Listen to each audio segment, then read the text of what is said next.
اعوذ باللہ من الشیطان الرجیم بسم اللہ الرحمن الرحیم۔ السلام علیکم دوستو، میں ہوں پروفیسر تنویر صادق، اپنے چینل انفوٹیلی سے آپ سے مخاطب۔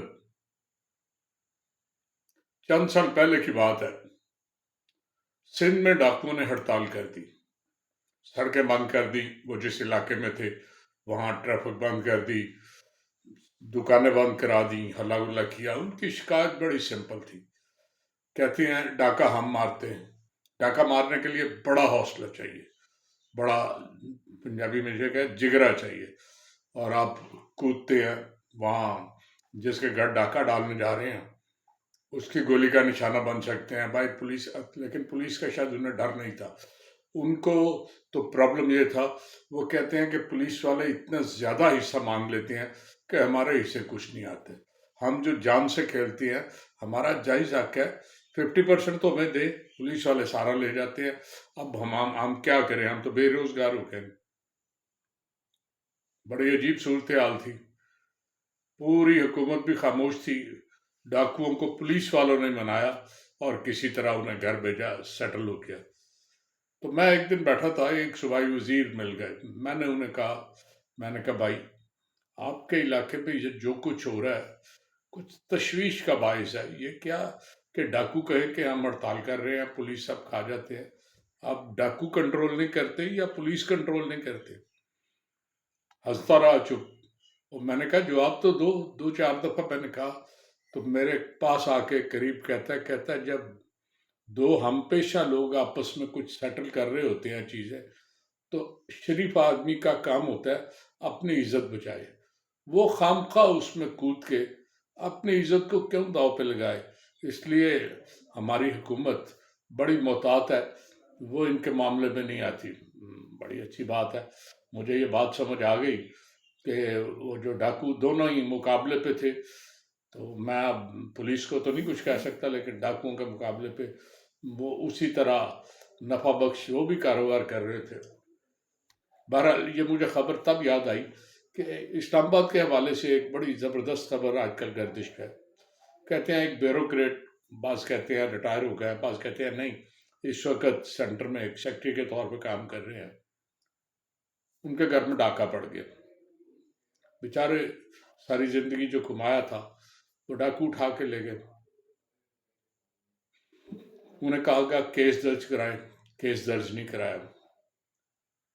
کیوں نہیں کرایا؟ مجھے سمجھ آ گئی، ڈاکو جو لے کے گئے بیچاروں کی بڑی تھوڑی چیزیں تھیں۔ سنا ہے ان کے پاس جو بندے 22 گریڈ تک اتنی مشقت کر کے پہنچتے ہیں، ان میں بہت سے ایسے ہیں جن کے پاس بہت کچھ ہوتا ہے، سارے تو نہیں لیکن بہت سو کے پاس بہت کچھ ہوتا ہے۔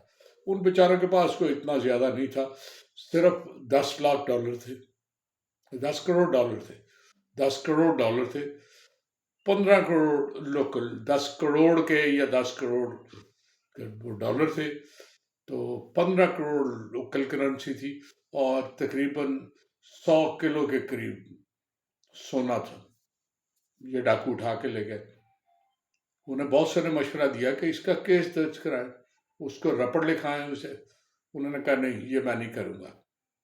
لیکن پولیس والے کہاں معاف کرتے ہیں، وہ خود پہنچ گئے، چنانچہ انہیں کیس درج کرانا پڑا۔ انہوں نے کیس تو درج کرایا لیکن رقم بڑی معمولی سی لکھائی جو چوری ہوئی ہے۔ وجہ اس کی مجھے سمجھ آ گئی، یہ نیب والے کمبخت بڑے عجیب ہیں، چھوڑتے نہیں جس کے پیچھے پڑ جائے۔ میرے ساتھ ایک فراڈ ہو گیا، میں استاد ہوں، میری اوقات کے حساب سے چند لاکھ کا فراڈ تھا۔ میں نیب میں چلا گیا، میرے ایک دو سٹوڈنٹ وہاں ہیں، میرا بڑا تعلق ہے ان سے، تو میں نے انہیں کہا بھائی یہ کچھ میرا مدد کرو۔ میں نے کہا اچھا، انہوں نے میری طرف گھور کے دیکھا، انہوں نے کہا جی کرتے ہیں کچھ، لیکن مشکل لگتا ہے۔ میں نے کہا کیوں؟ چلے دیکھتے ہیں۔ وہ اپلیکیشن میری فارورڈ ہوئی، چند دن بعد پتہ لگا کہ بورڈ نے ریجیکٹ کر دی کہ اتنی معمولی سی رقم کے لیے یہ بیوقوف آدمی پریشان پھر رہا ہے۔ انہیں یقیناً معمولی رقم لگی ہوگی، میرے لیے تو وہ کل سرمایہ وہی تھا۔ اب میرے گھر سے 100 کلو سونا تو نہیں نکل سکتا، یا کروڑ کی تو شکل بھی ہمیں نہیں دیکھی، تو کیسے نکلے؟ ٹھیک ہے، تو بہرحال وہ صاحب جو تھے اس لیے کیس درج نہیں کرا سکتے کہ نیب نے آ جانا تھا کہ بھائی یہ کروڑ کہاں سے آئے، فلاں چیز کہاں سے آئے، یہ ان کے رڈار پہ چیزیں آ جانی تھی. تھوڑی سی چوری لکھاؤ کیا کر لیں گے، وہ نیب کے رڈار پہ نہیں آئیں گے، بچ گئے. وہ نیب سے بچنا چاہتے تھے. چنانچہ یہ اس ملک کی رسم ہے کہ میں بنیادی طور پہ ایجوکیشن کا اسٹوڈنٹ ہوں. ایجوکیشن کا جو بانی ہے جان ڈیوی، وہ کہتا ہے کہ تعلیم ایک تجربہ ہے، ایسا تجربہ جس سے چند نئے تجربے جنم لیتے ہیں، چند نئے تجربے جن سے بیسیوں تجربے جنم لیتے ہیں. تو یہ ایک تعلیم جو ہے یہ تجربات، مسلسل تجربات کا عمل ہے. میں نے ڈاکہ زنی میں بھی دیکھا ہے کہ یہ تعلیم کی طرح مسلسل ڈاکوں کا عمل ہے. ایک بندہ بڑی محنت سے رقم اکٹھی کرتا ہے، اس کی محنت جو ہے وہ ڈاکے کی طرح نہیں ہوتی، لیکن مارتا وہ ڈاکے ہے، لیکن تھوڑا سا مہذب انداز سے، پیارے انداز سے، خوبصورت انداز سے. لوگ خود آ کے تو اسے ڈاکہ پیش کرتے ہیں کہ یہ میں، وہ خوب اکٹھی کرتا ہے رقم، پھر کچھ چند ڈاکو آتے ہیں، وہ اٹھا کے لے جاتے ہیں، وہ چند تقسیم کرتے ہیں. جب وہ لے کے جاتے ہیں تو پتہ ہوتا ہے لوگوں کو بعض کہ یہ کون ہے، وہ انہیں قابو کرتے ہیں، اپنا حصہ لیتے ہیں. وہ اپنا حصہ لے کے جاتے ہیں تو ایک اور آ جاتا ہے، وہ اپنا حصہ وصول کرتے ہیں. چنانچہ یہ حصے بانٹنے کا ایک مسلسل عمل ہے، اور اس عمل میں کوئی رکاوٹ نہیں آتی. ایک آتا ہے، اس کے بعد دوسرا آتا ہے، پھر تیسرا آتا ہے. اب وہ بیچارے بیوروکریٹ، انہوں نے کسی طرح رقم اکٹھی کی تھی، اسے ڈاکہ نہیں آپ کہہ سکتے، وہ تو ان کی حلال کی کمائی تھی. حرام اور حلال میں آج کل کوئی فرق خاص نہیں ہے، ملتی جلتی چیزیں ہوتی ہیں. چنانچہ انہوں نے بڑی محنت سے وہ کمائے تھے پیسے، اب وہ ڈاکو لے گئے. اب ڈاکوؤں نے بھی محنت بہت کی ہے، جان ہتھیلی پہ. ان کے گھر میں اگر گن مین ہوتا، فائرنگ ہو جاتی، کو مارا جاتا، انہوں نے جان پہ کھیل کے وہ کمایا. اب جو اگلے آئے ہیں وہ بھی یقیناً ان کے ساتھ ہاتھ بٹھائیں گے اور اپنا حصہ وصول کریں گے.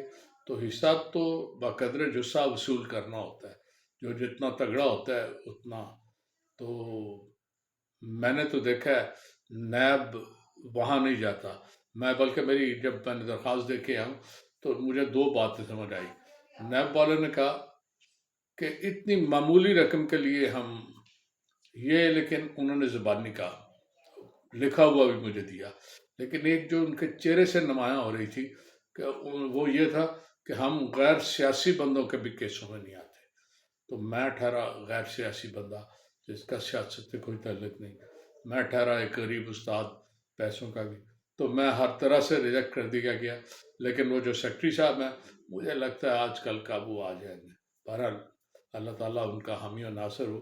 آج کل اللہ تعالیٰ پتہ نہیں کیوں وہ برف گرتی ہے تو بیچارے مسلمانوں پر.